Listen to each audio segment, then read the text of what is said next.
魂灭生释放出隐藏的5星斗圣实力，逼出妖火现身。愤怒的净莲妖火召唤炼天，将是决定生死存亡的最終戰場。净莲妖圣附身萧炎，救下众人。Lúc này, chỉ thấy địa chủ hồn địa chậm rãi bước ra khỏi đám hắc vụ, ánh mắt nhìn chằm chằm vào Tiêu Viêm với vẻ quỷ dị. Sau đó, thanh âm vang lên quát, 3 trận 2 hòa, điều này nằm ngoài dự đoán của bản điện, nhưng dù thế nào, kết cục hôm nay chỉ có một mà thôi. Làm người thì nên lưu lại một đường, nó đang hùng hồn quá, đến khi mọi chuyện không được như thế thì chính là tự rước nhục vào thân đấy. Chỉ vì ngươi mà ta bị rất nhiều khiển trách trong tộc. Năm đó, chính ta đã bắt phụ thân ngươi, tiếc là không diệt toàn tộc, không ngờ chỉ trong vòng mấy chục năm ngắn ngủi, ngươi đã phát triển đến tầm cao này. Hôm nay, ta sẽ kết thúc chặng đường của ngươi ở tại đây. Ta cũng hy vọng hôm nay có thể báo được mối huyết cừu của tộc nhân Tiêu gia. Động thủ đi, hãy để cho bản điện biết được sau khi ngươi gặp kỳ ngộ ở không gian yêu hỏa thì rốt cục đã mạnh mẽ đến mức độ nào rồi. Lời hắn vừa dứt thì bất ngờ, Tiêu Viêm xuất hiện quỷ mị sau lưng. Thấy thế, địa chủ hồn điện ngay lập tức tạo ra màn chắn đón đỡ. Chớp mắt, chỉ thấy Tiêu Viêm sử dụng song chỉ, mang theo ngọn lửa tịnh liên yêu hỏa màu phấn hồng phóng về phía đối thủ. Giữa không trung, từng chỉ phong khổng lồ cũng ầm ầm từ trên trời phóng xuống. Thế nhưng, đối diện với song chỉ tưởng chừng như sắp va chạm vào màn chắn, hồn diệt sinh lại bất ngờ thuần di mặc kệ công kích ập tới. Sau đó, hắn ta vận lực trực tiếp đánh ra một chưởng nhắm thẳng vào ngực Tiêu Viêm theo kiểu lấy mạng đổi mạng. Tuy nhiên, Tiêu Viêm cũng nhanh chóng thay đổi thủ ấn, một đòn kinh người tiếp tục phóng ra cùng thủ trảo của lão già kia va chạm.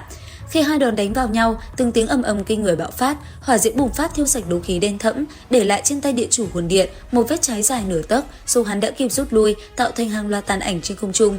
Dù vết thương không lớn, nhưng việc bị một hậu bối làm cho mất mặt ngay chiêu đầu tiên khiến sắc mặt hồn diệt sinh trở nên âm trầm. Cứ như vậy, sau đòn đầu tiên va chạm, cả hai lại lao vào cuộc cận chiến với tốc độ nhanh đến mức vạn người quan chiến chỉ thấy hoa mắt.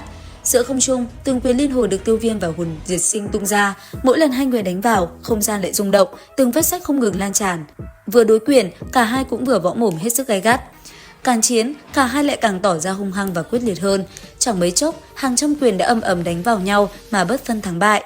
Ở phía dưới, cường giả hai bên đang xem chiến cũng nín thở theo dõi, ánh mắt mọi người đang tập trung hết sức gắt gao vào trận chiến. Thế nhưng, cho dù là họ, nhìn màn chiến đấu kinh người với tốc độ khủng bố kia cũng không khỏi kinh hãi tột độ. Cứ như vậy, màn giao phong cận chiến vừa kết thúc nhanh như chớp giật, khiến phần lớn người quan sát chỉ kịp thấy hoa mắt.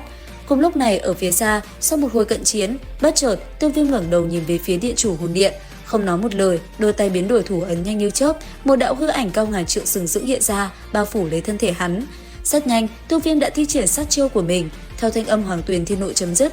Từ miệng hư ảnh khổng lồ, một luồng sóng âm linh hồn kinh khủng quét đi với vận tốc vượt xa ánh sáng.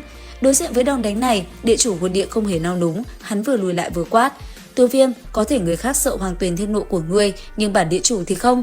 Dứt lời, đấu khí đen thẫm từ người hắn bùng phát, hóa thành vô số linh hồn hư ảnh vây quanh thành một trận pháp quỷ dị. Những linh hồn này quỳ sát xuống, đồng loạt phát ra những tiếng hú chói tai. Đến đây, hồn diệt sinh quát lớn: "Vạn hồn chiếu bái!" Dứt lời, vô số luồng âm ba ngưng tụ thành một mũi tên khổng lồ bắn thẳng vào đạo sóng âm của Tiêu Viêm. Hai luồng sức mạnh va chạm khiến bầu trời vang lên những tiếng động xé rách linh hồn, làm hàng loạt cường giả xung quanh phải run rẩy. Sau vụ nổ, đám linh hồn hư ảnh của địa chủ tan biến sạch sẽ, nhưng hắn vẫn bình an vô sự dưới sự bảo vệ đó. Đến đây, Tiêu Viêm cũng nhíu mày khi lần đầu thấy có chiêu thức âm ba đối kháng được với Hoàng Tuyền Thiên Nộ. Hắn nhận ra đối thủ đã đạt đến ngũ tinh đấu thánh trung kỳ, còn địa chủ hồn điện sau khi phá vỡ dư âm cuối cùng, hắn mỉa mai nói: "Tuy ngươi mạnh về mặt linh hồn, nhưng muốn dựa vào nó mà đánh bại bản địa chủ thì quả thật là nằm mơ giữa ban ngày." Nghe vậy, Tiêu Viêm không đáp lời, chỉ khẽ nhếch môi rồi phun ra một ngọn lửa màu hồng phấn. Sức nóng từ ngọn lửa khiến cây cối trên đỉnh Vẫn Lạc Sơn lập tức bốc cháy thành tro. Nhìn thấy ngọn lửa này, sắc mặt địa chủ hồn địa trở nên cực kỳ ngưng trọng. Tiêu Viêm nhìn đối thủ khẽ cười nói: "Đây là lần đầu tiên ta sử dụng Tịnh Liên yêu hỏa đối địch, hy vọng ngươi đừng để cho ta phải thất vọng." Nghe thế, địa chủ hồn điện nhìn chăm chăm vào ngọn lửa hồng phấn thản nhiên đáp: "Dị hỏa tuy mạnh, nhưng cũng phải nhìn người điều khiển nó là ai nữa. Hơn nữa, Tịnh Liên yêu hỏa tuy mạnh, nhưng..." Thanh âm hồn diệt sinh còn chưa dứt, bất chợt Tiêu Viêm đột ngột cảm nhận được một luồng dao động kỳ lạ từ tiểu y tiên trong cơ thể mình. Hắn nheo mắt nhìn đối phương, nhận ra dường như trong cơ thể của tên địa chủ kia vẫn còn ẩn chứa một thứ gì đó khác.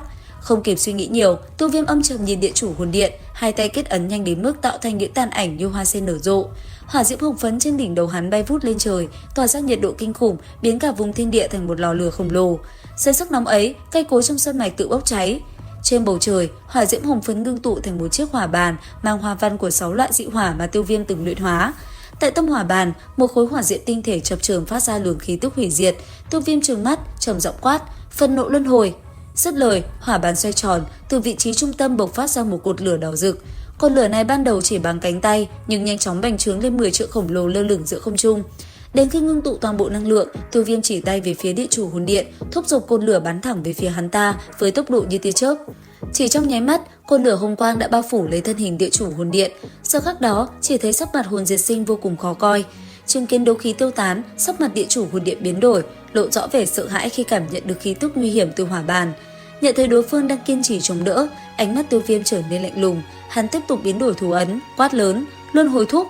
Ngay lập tức, hỏa bàn trên không trung đột ngột xoay ngược lại với tốc độ cực cao, tạo ra những tiếng ong ong xé trời.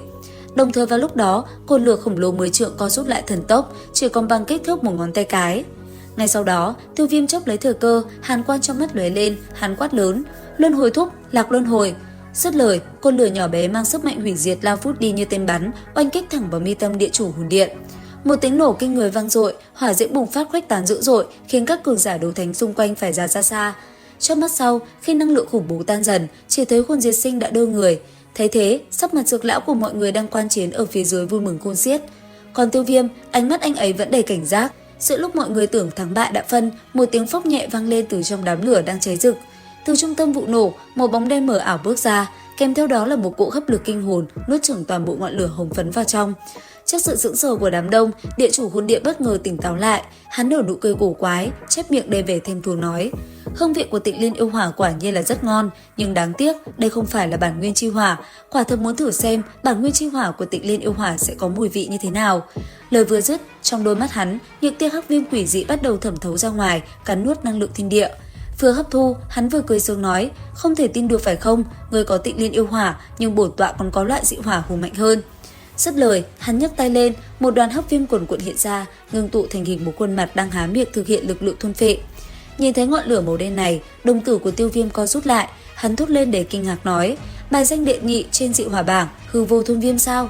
Phía dưới, ngay cả Dược lão cũng mất bình tĩnh, khuôn mặt hiện rõ vẻ khiếp sợ quát: "Hư vô thôn viêm, điều này làm sao có thể? Hắn thu phục được hư vô thôn viêm bằng cách nào?"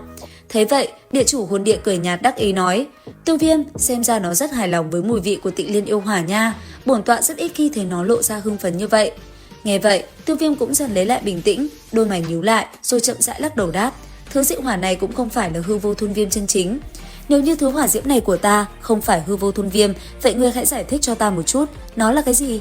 Hắc viêm này có lực lượng thôn phệ, quả thật là thứ hư vô thôn viêm sở hữu, thế nhưng dường như rất yếu, thứ này chính là tử hỏa của hư vô thôn viêm phải không? Vừa nghe đến hai chữ tử hỏa, ánh mắt của địa chủ hồn điện khẽ biến đổi. Thấy thế, Tiêu Viêm lập tức nắm bắt được sự dao động đó, ngầm khẳng định suy đoán của mình là chính xác. Đến đây, anh ấy cao giọng nói: "Đừng lừa người, đây chỉ là một dạng phân thân được phân tách từ bản nguyên chi hỏa mà thôi." Nghe vậy, hồn diệt sinh đáp: "Mắt nhìn của ngươi cũng không tệ, nhưng cho dù là tử hỏa, dùng để thu thập ngươi cũng là quá đủ rồi."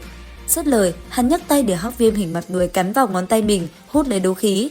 Chớp mắt, sắc mặt hắn ta liền tái nhợt, nhưng ngọn lửa đen lại bành trướng dữ dội lên hơn trăm trượng, bao phủ cả bầu trời. Đến đây, địa chủ hồn điện thanh âm lạnh lùng vang lên quát: "Thôn Viêm đại nhân, lấy mạng hắn đi." Lời hắn vừa dứt, hắc viêm phát ra tiếng kêu quái dị, xuyên qua hư không nhanh như quỷ mị và tạo ra một nhà giam hỏa tuyến màu đen vây chặt lấy Tiêu Viêm.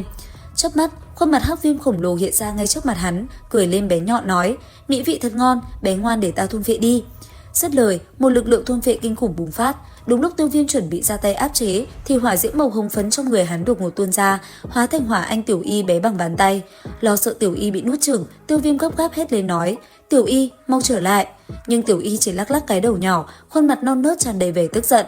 Nó hét lên một tiếng y oa, thân thể nhỏ bé bùng nổ thành biển lửa hồng phấn, phá tan nhà giam màu đen, rồi lập tức nghịch chuyển hỏa diễm, vây khốn ngược lại hắc viêm.